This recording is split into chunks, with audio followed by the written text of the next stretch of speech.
As many of you know, I got my start in this business, the business of talking to you on YouTube, through psychics. When I was 17, I started working at a magic shop, changed my life, loved it. Eventually, it led me to befriending James the Amazing Randi, an escape artist who offered $1 million prize to anyone who could prove that they have any kind of supernatural power. Randi came from a long history of magicians exposing people for using magic tricks, but claiming to have special powers like gurus and dowsers, and perhaps most famously, psychics and mediums. Despite millions of people over thousands of years claiming to have psychic powers, no one has ever been able to prove that they are doing anything other than a marginally clever magic trick.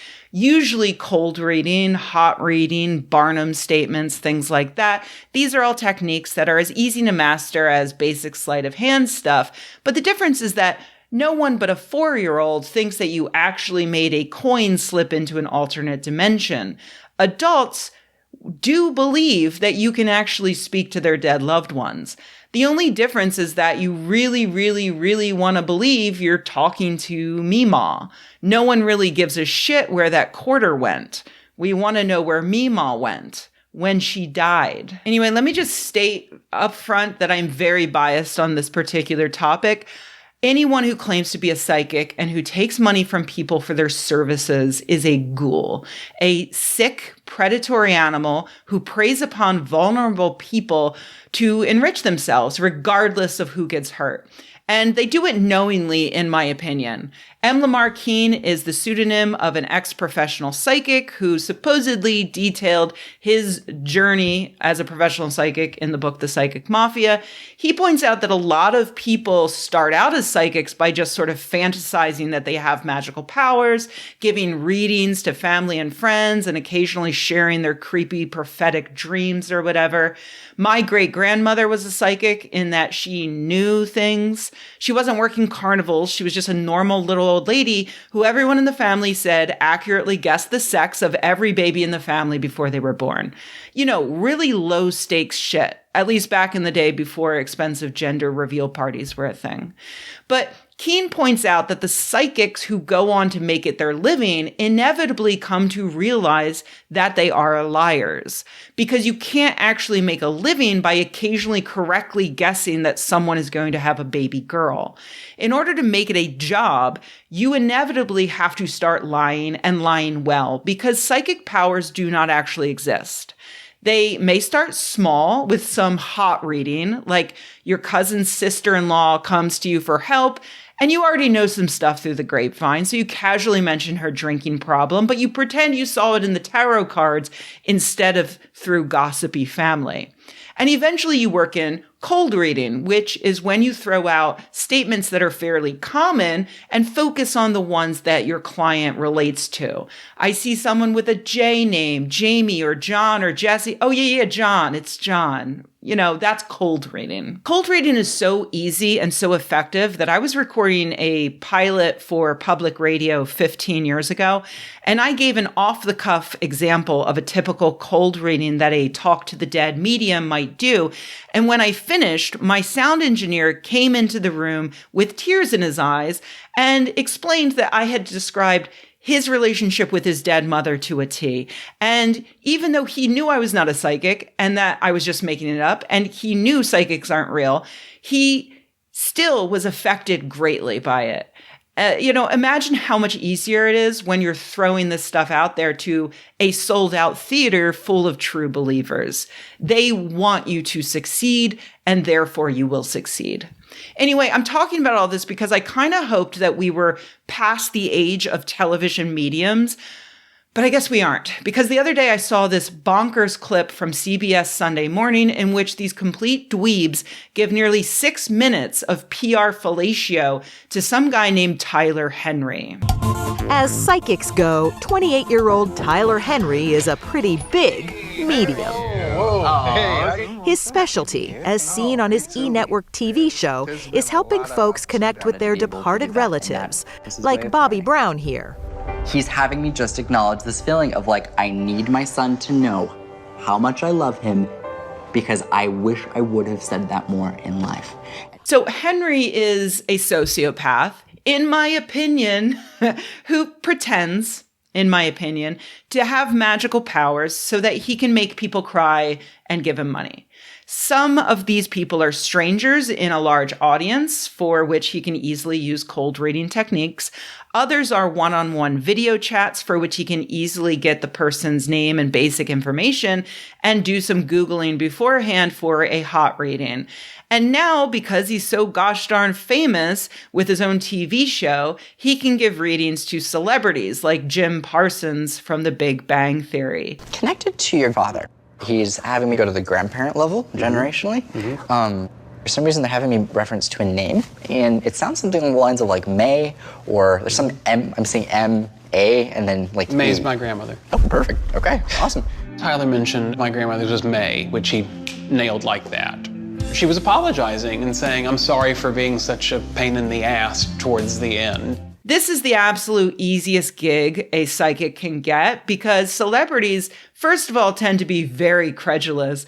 And second of all, they have all of their private information everywhere online. For instance, it took me about 3.7 seconds of searching to find Jim Parsons' father's death information, thanks findagrave.com, which lists Jim's grandmother, May Alice Johnson Parsons. Henry describes his first psychic experience at the age of 10. He woke up in the middle of the night and he just knew his grandmother had died. He went to his mom, and as he was telling her, the phone rang, and it was his father explaining that his grandmother, who he was with, had in fact just died.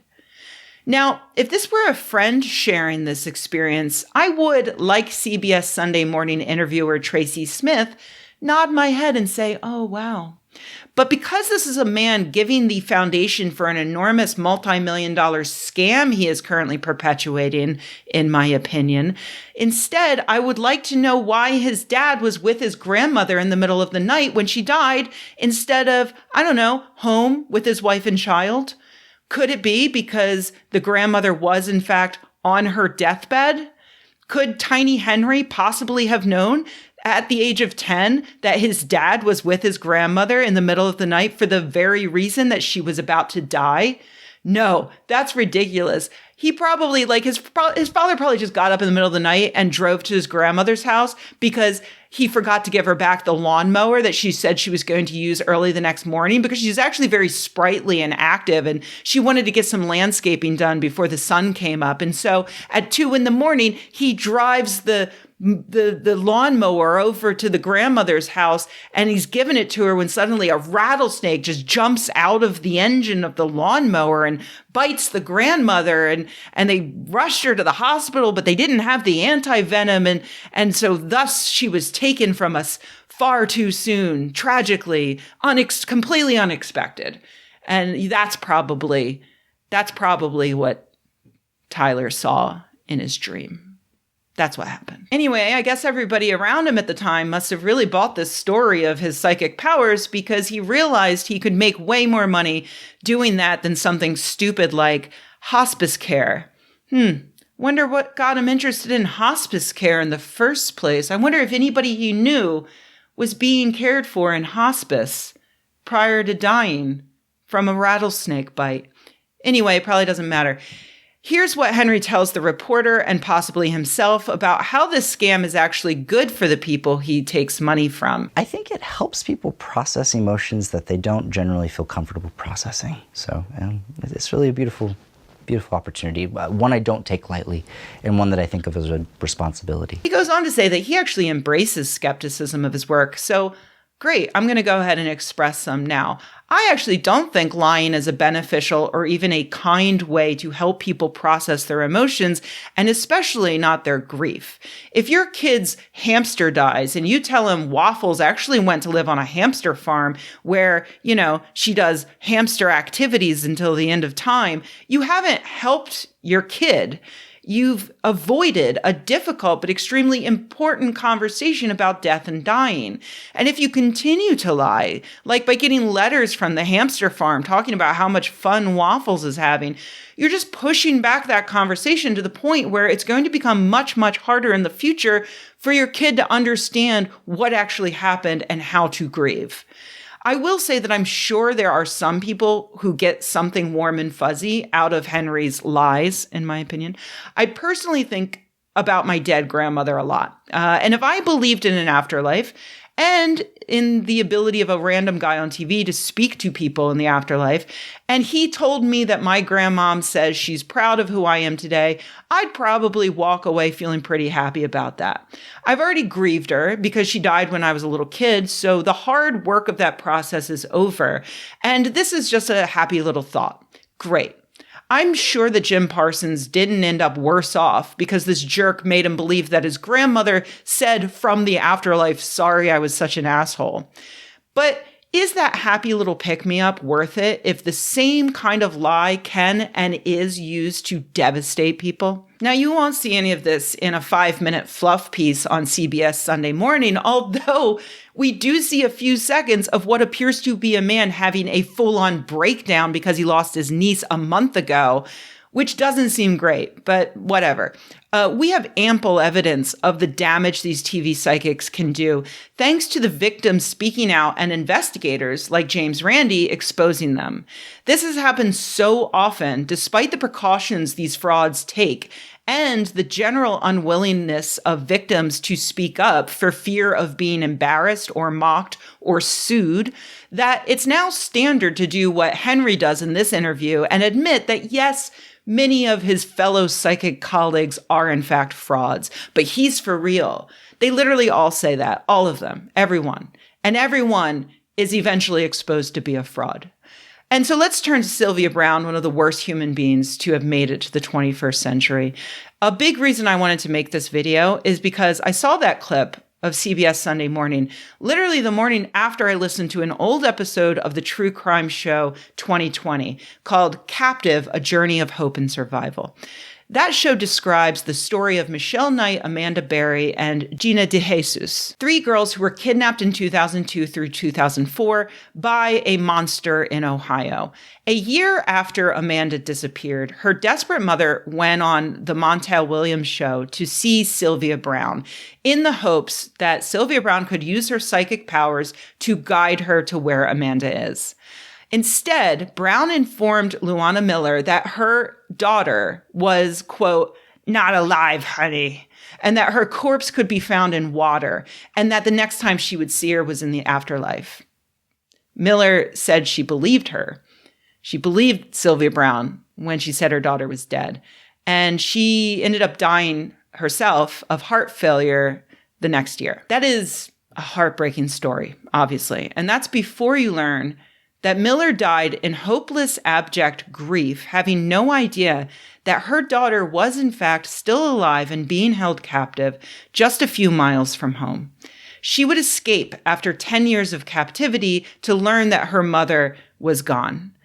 So Sylvia Browne didn't help Miller process any emotions. She stole her hope.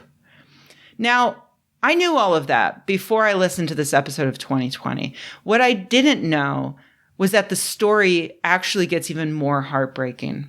Because in that episode, I learned that Amanda Berry was allowed to watch TV while chained up in her prison. And she loved watching Sylvia Browne on the Montel Williams show because she hoped that her mother would one day go on so that Sylvia could help her find her. She watched in real time as that episode aired, as Sylvia Browne told her mother to give up looking for her because she was dead. Not only did Browne steal the mother's hope, but also the daughter's. I would watch her every time she was on Montel, and I'd say, I wish my mom would go on there. And then she could tell my mom that I was alive and that I'm okay.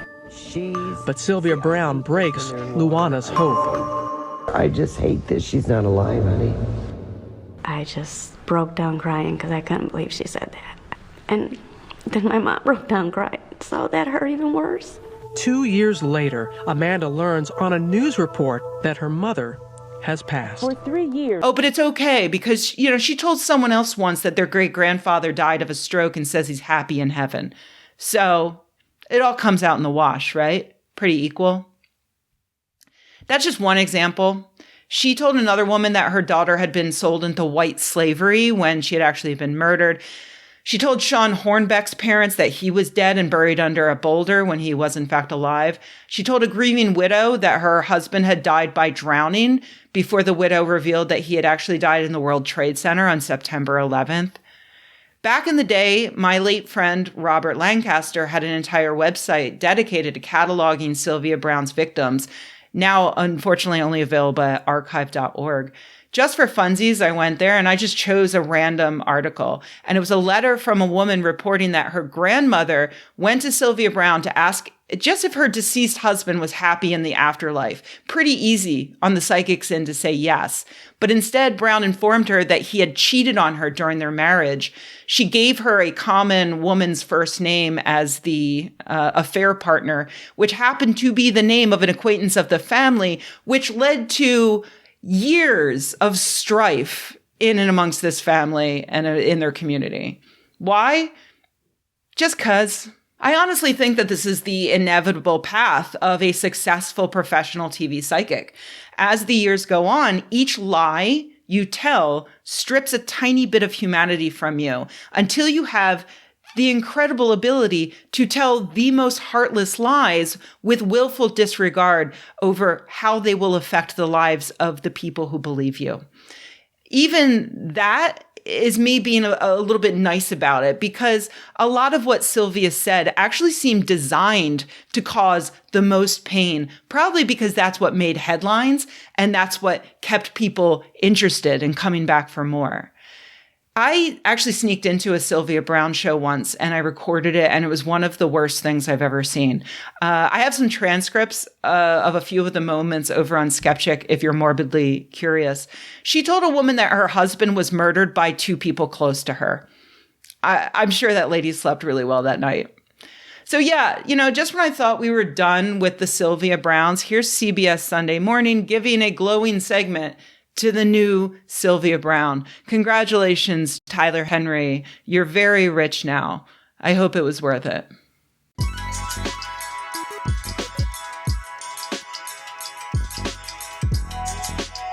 Hey everybody, thanks for watching. If you enjoyed this video, please give it a like. If you loved the video, please subscribe.